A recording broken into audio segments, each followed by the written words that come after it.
Out. Talk about last week briefly. Really excited about how I thought we played really hard. That was the goal going into game one, is play really hard, and I thought we did that. I loved our effort on both sides of the ball. We won the turnover battle 3-2, which was big going in. I thought offense kind of got rolling there. A couple of second quarter, I thought we played well offensively, and I thought we played well in spurts. But really proud of the way our defense played. I thought we tackled pretty well. We missed some tackles, but I thought we tackled well, and was really pleased with the special teams. I felt like we had an advantage in that phase of the game as well. Now, the next step to building our season and building this team the right way is to make a huge improvement from week one to week two. And basically, every team I think probably has the same goal across the country this week is okay, you make a ton of mistakes in game one. Can we get that much effort in game two and cut down on all the mistakes that we made? And that's going to be the challenge this week. Chowan comes in. They were 6-4 a year ago. Should have won their opening game against Fayetteville State. They outgained Fayetteville State, but they lost a turnover margin. So it's going to be a tough challenge for us, but we're excited about it. Another non-conference opponent, another Division II opponent, and you got to rack up wins if you want to try to do something in the postseason, and you better get as many wins as you can, knowing how tough our league is in this conference. So obviously the goal is to win the game this week, but the goal, more importantly, is to play with fewer mistakes this week as we did a week ago, and try to outplay this group as far as effort and passion is concerned. Will you talk specifically about some of the biggest mistakes you hope to improve upon?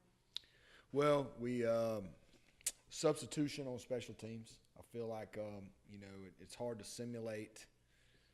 You go through it. You go through call outs. You go through what if this happens, this scenario. But until you get in a game environment and sidelines and people in the stands and all that stuff, we had a couple of substitution problems. We had 10 on the field one time on a punt formation, which was not good. So those are things that we can learn from. Tackling, I think we still miss a lot of tackles.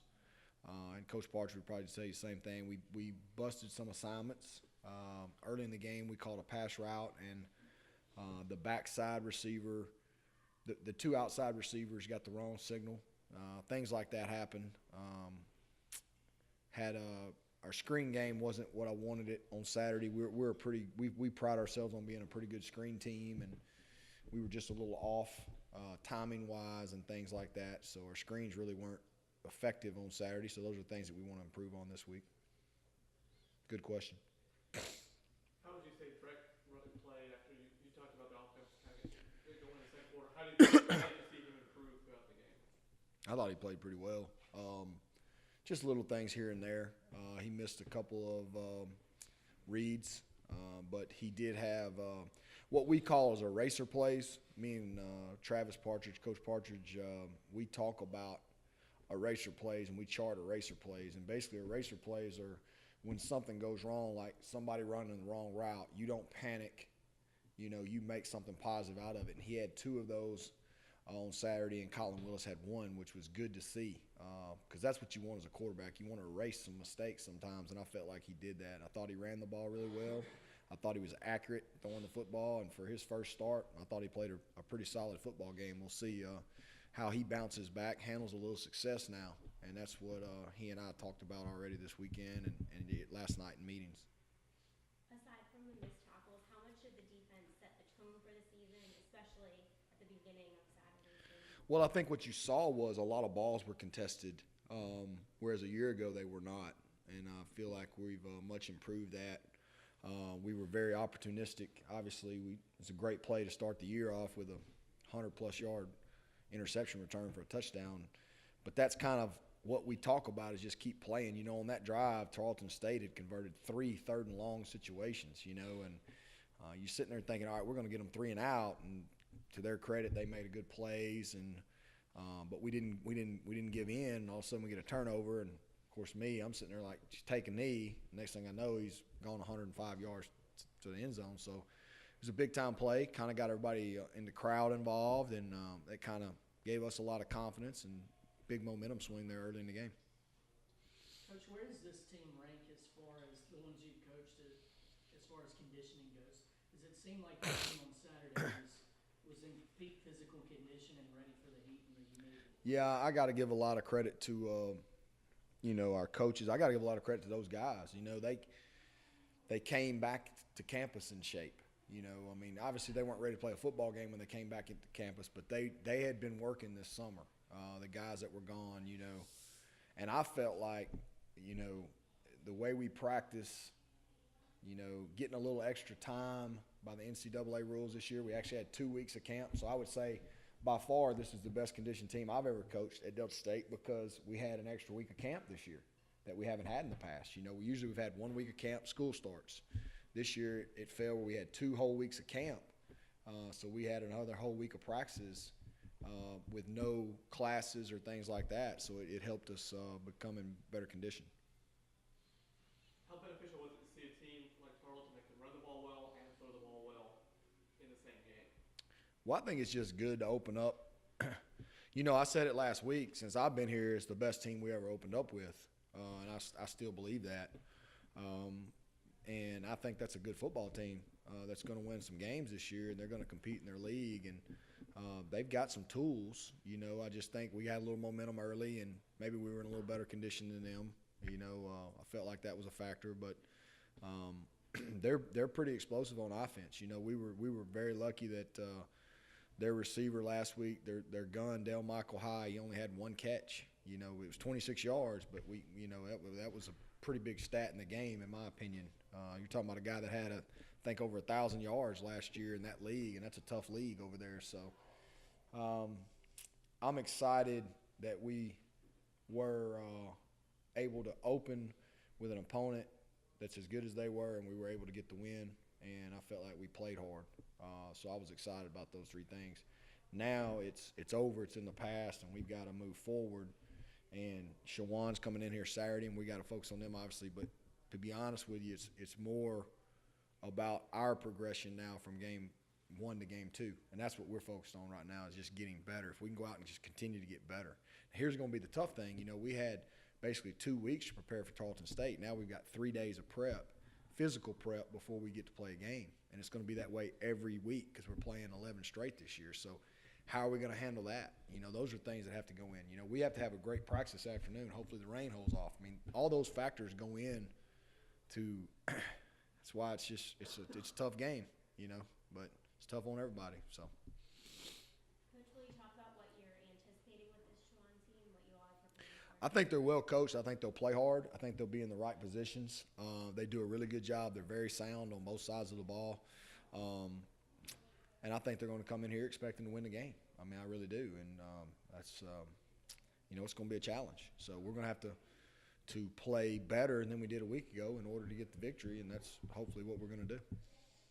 Coach, them being a relative unknown, your players not knowing them, they're not being a name team like Tarleton or A&M Commerce. How much education goes into letting them know who they're playing? A team that did beat West Florida last year, a team that has a quarterback that was 17 of 28 last week for 257, 3 touches, a running back that ran for $166. And they held Fayetteville State to 234 yards. Yeah, I just think that you've got to just the things you said.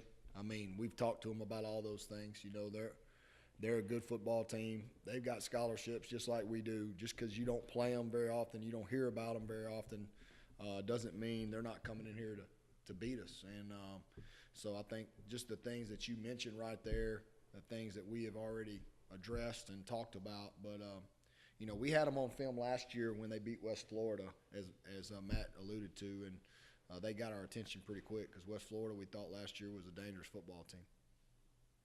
Considering the lack of play at 4-year institutions for most of your receiving corps, how did you feel like they performed on Saturday? I thought they performed well. I was very excited for Marquise Carter and Leon Green, 2 sophomores that had their first career touchdowns here at Delta State, and I hope it's the first of many for both of them. And really, really, really proud of Leon. Just local young man who's been through a lot. You know, his father passed away about this time a year ago. And, hey, I've seen that kid grow up, just make huge leaps and bounds. And, you know, the knock with Leon has always been his consistency. And we knew he was capable of what he did, those big plays he made on Saturday. The question is, can he come back and do it again this week? You know, but I was pleased with how that group played. You know, for the most part, I think Coach Hasty and Coach Bethley have done a great job with those guys, getting them ready to compete at this level, and we're going to get better. You know, you had Dylan Helms, a new face in that receiving corps. He had a couple catches. You had Gary Fletcher, a true freshman, had a catch. You know, so a lot of people. Mario Lanier's new to us. You know, a lot of people that folks haven't heard about. You know, and playing receiver at Delta State is not easy. You know, we've put some numbers up here throwing the football, so they've got a lot of shoes, you know, a lot of tradition in that position meeting room, and they've got to step up to the plate, and I felt like they did on Saturday.